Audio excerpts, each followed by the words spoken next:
dico questo, cioè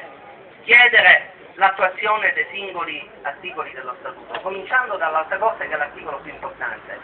chiedere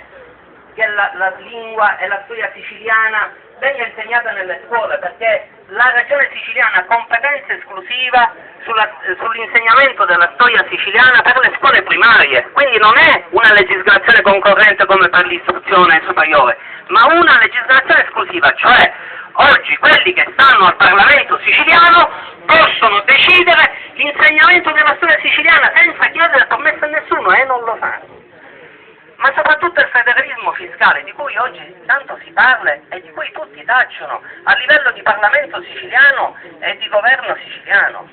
Noi stiamo rischiando di subire un federalismo fiscale che viene dal nord, ad uso e consumo della Lega, quando noi già ce l'abbiamo da 64 anni, ed è il federalismo fiscale siciliano che è statuito negli articoli 36 e 37. Ed è vergognoso non parlarne, ed è vergognoso che una terra ricca come la Sicilia, se pensiamo che ci sono paesi arabi che vivono di petrolio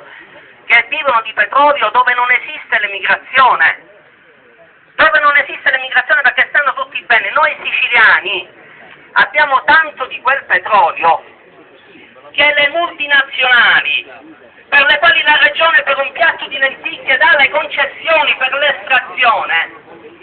dovrebbero pagare soltanto di tasse 9 miliardi.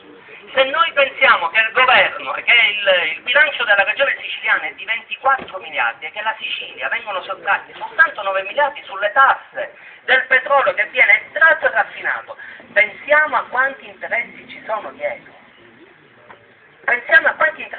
Questa è una grande operazione di colonialismo. È una grande operazione di colonialismo che fa il Nord,